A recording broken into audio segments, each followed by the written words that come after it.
You ready? Yep. Hey guys, I want to share a few moments with you. I'm here with Ansi, and we're in my studio in North Hollywood.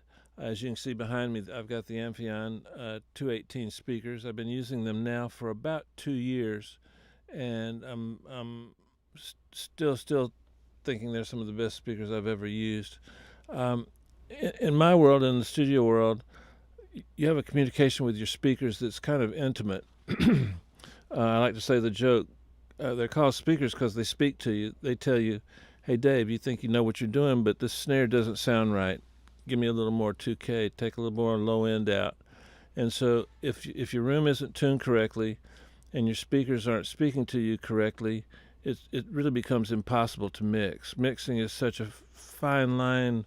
I mean, we work in quarter dB increments. Now, the definition of a dB is the smallest amount of sound change that the human ear can hear, and we work at a fourth of that scale. So you've got to have great equipment, and you've got to have a room that's tuned as good as you can get it.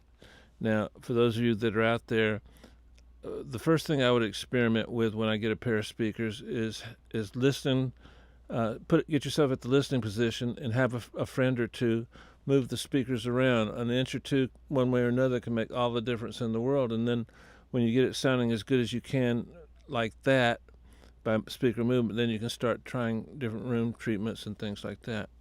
The Amphions, to me,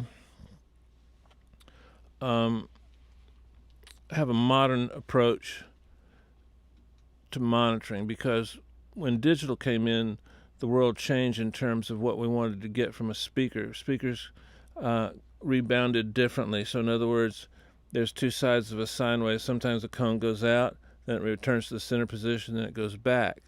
And that speed can really affect how you hear and affect a lot of things. Now in the digital space, we need a speaker that reacts pretty quickly. And the Amphions are made for a modern environment, like the environments that we use now.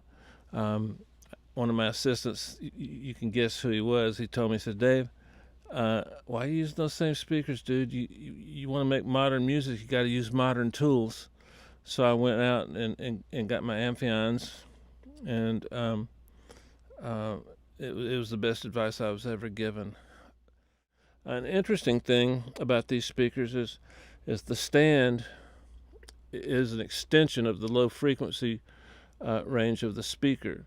Um, some people would call that a sub, but this is actually more of an extension of the low frequencies, and so it's a much more musical approach and concept as opposed to having a speaker and then a sub.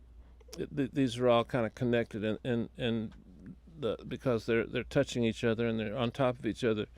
I'm guessing that probably improves the phase relationship of all the components. But it's very musical.